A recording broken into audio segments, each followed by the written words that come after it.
Welcome back to Sports by GSMC Podcast Network. I'm your host, Jeremy Lapidus. If you are just tuning in, we just went over some rookie quarterbacks and some running backs that were not where we expected them to be on the depth chart, the unofficial depth charts that came out. Football is just a month away, and in this segment, we're going to talk a little bit about the New York Jets. We've been doing a series going over every single NFL team. We finished up the NFC last week. We are working our way through the AFC East. We did the Dolphins yesterday.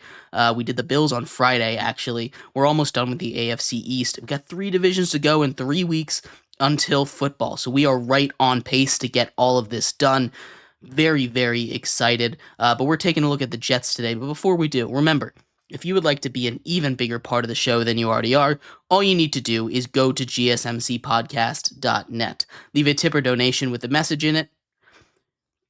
That message should pop up on the bottom of the screen for you, me, and everybody else around the world to see.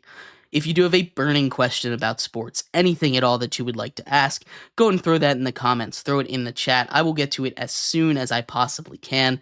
I appreciate everybody so much for tuning in and sticking around talking some sports with me here on a beautiful Tuesday afternoon. But like I was saying, in this segment, we are going to take a look at the New York Jets. The New York Jets offseason to start off with. We're going to give them a grade. And obviously, this is a New York Jets team that disappointed last season. They went 7-10 for the second year in a row, but it's hard to blame them.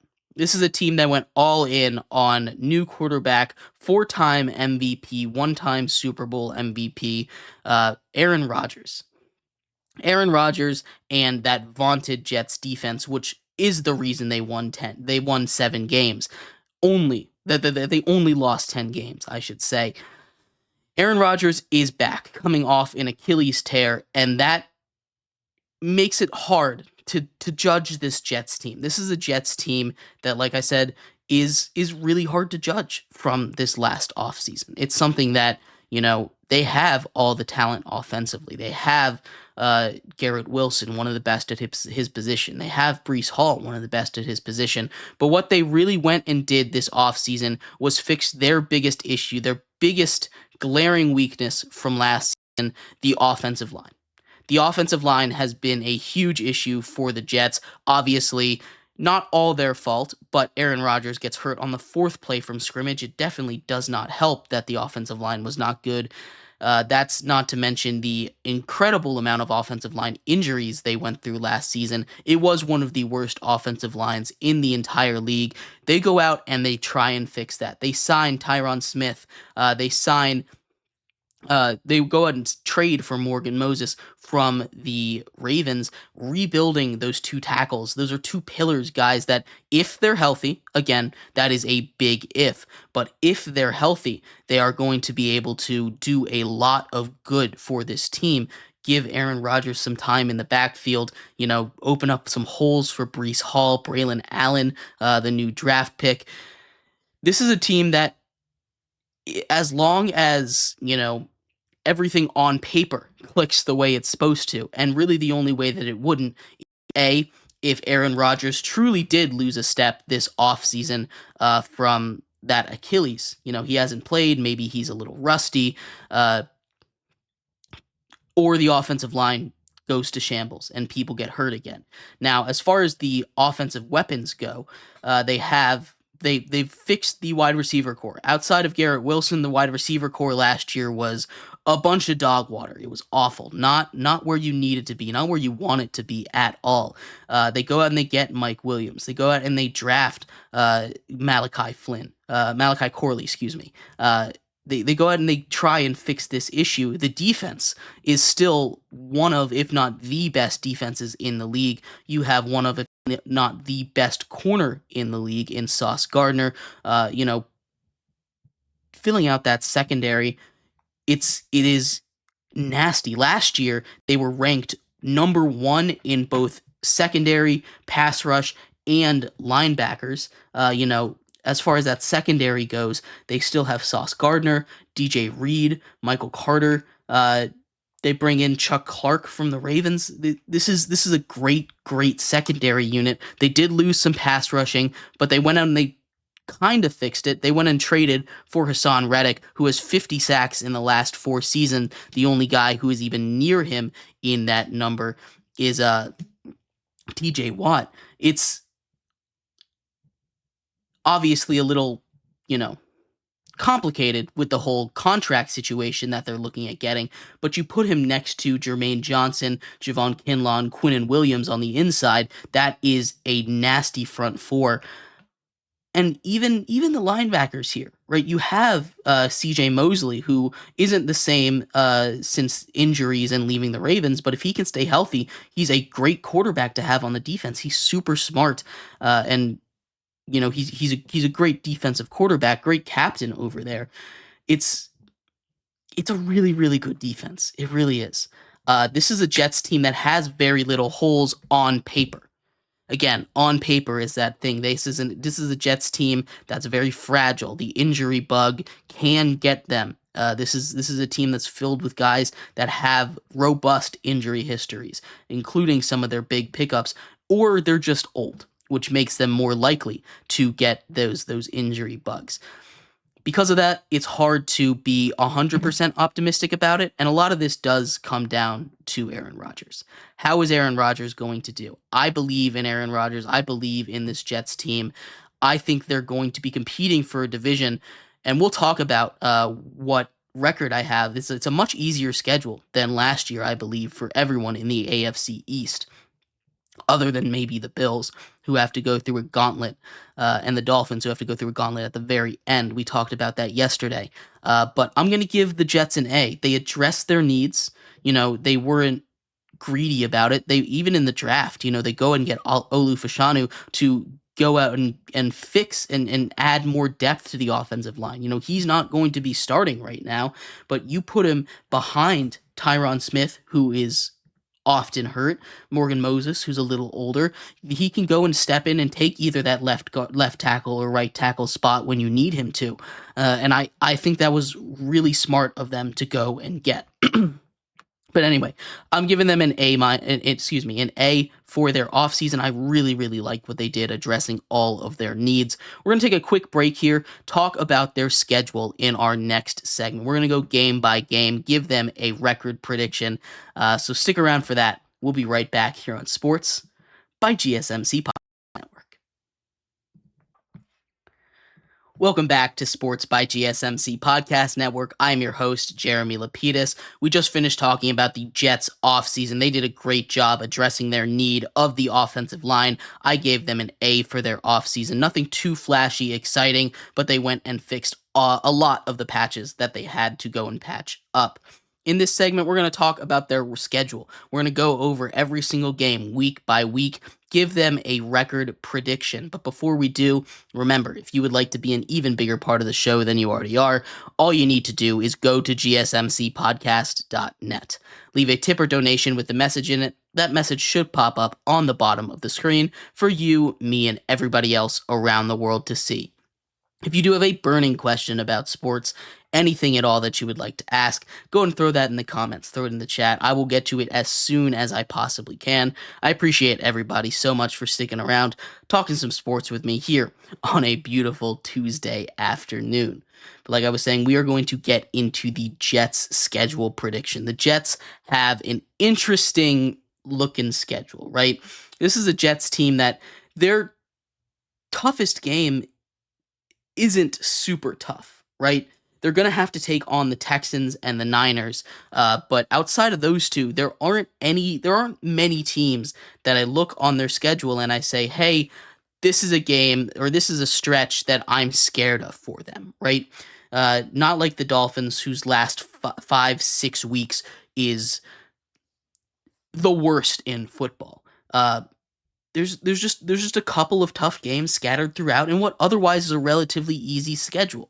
Now that has a lot to do with them finishing 7-10 last season, despite having all of this talent, and that can really help them out here. Now, that's not to say that this is the easiest schedule in the NFL.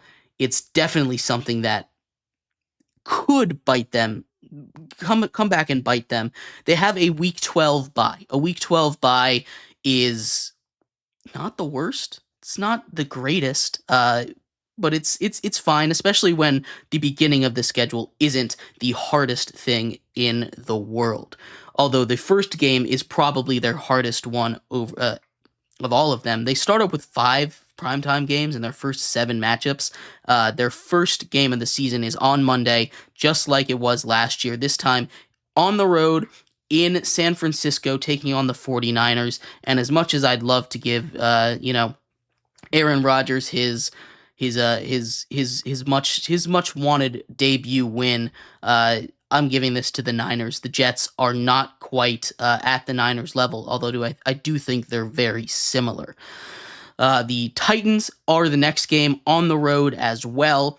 This is a game I was honestly going back and forth on. You might look at me like, hey, I'm crazy for doing that, but this is a Titans team that has a lot of talent. We talked about the running back room a little bit earlier on in our show. We haven't talked about it, but Will Levis, I think, is primed for a pretty big season, especially with the wide receivers they've brought in around him. They already had DeAndre Hopkins. They bring in Calvin Ridley. They bring in Tyler Boyd. They still have Treylon Burks, who I am not ready to give up on yet. He's just had a bunch of bad injury luck.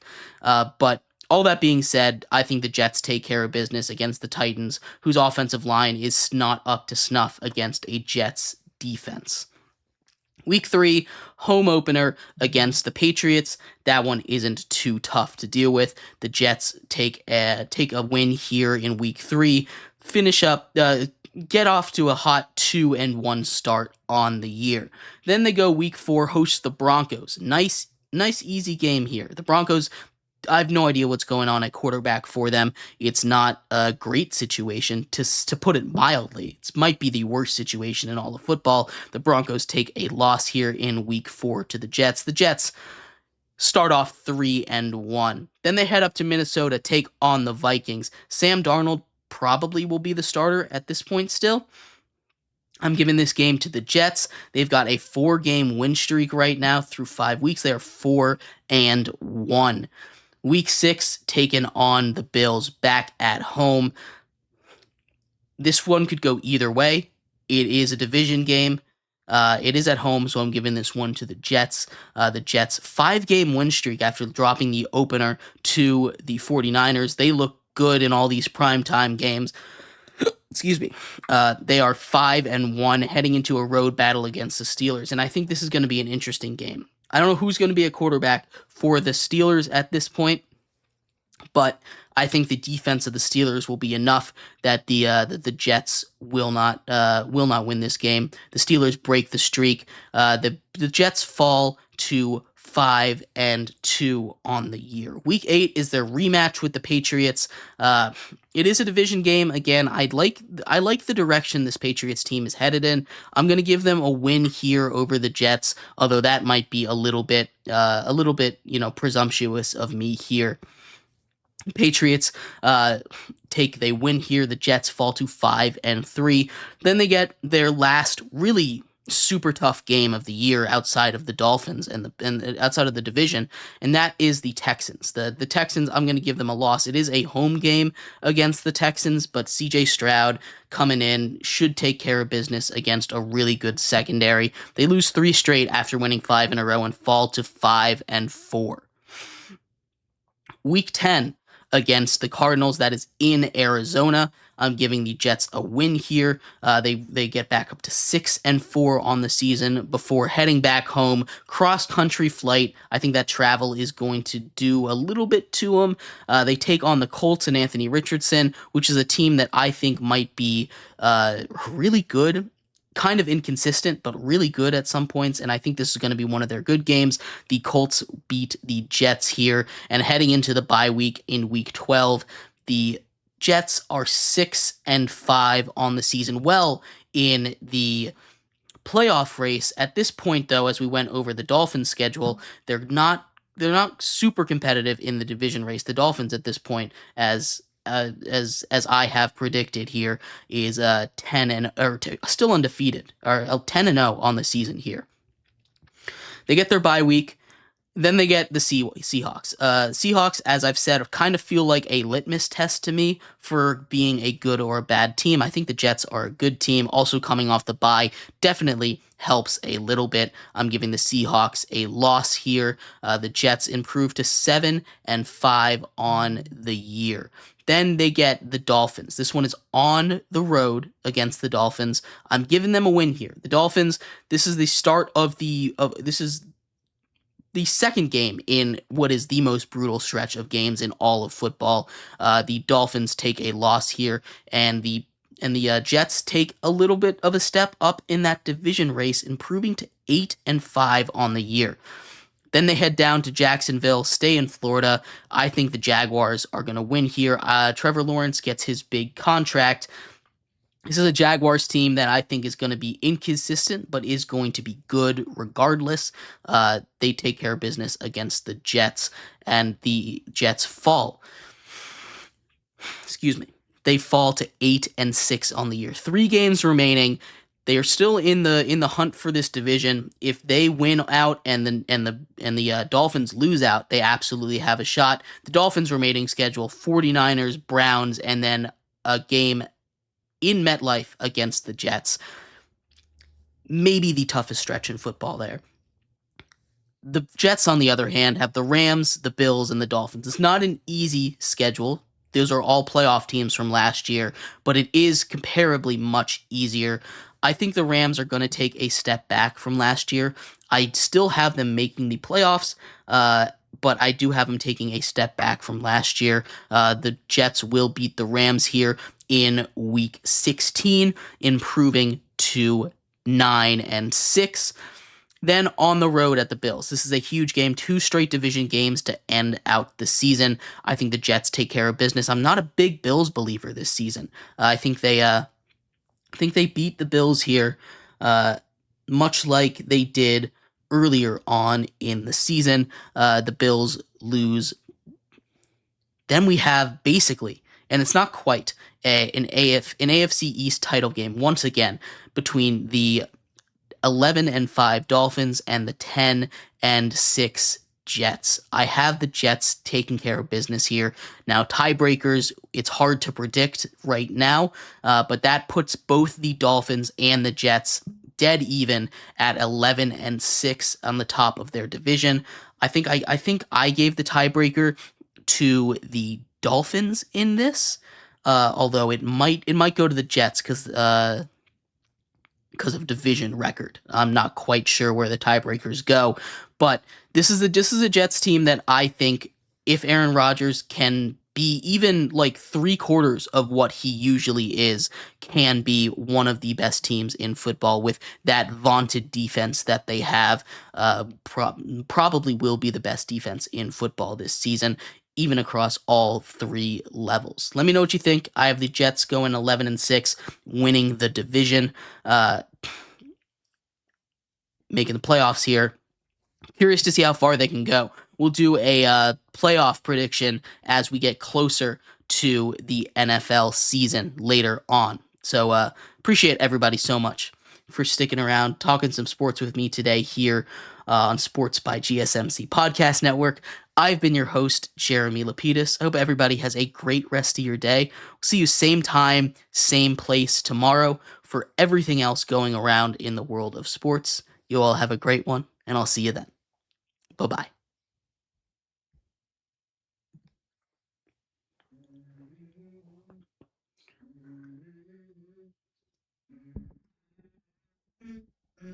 Let's go.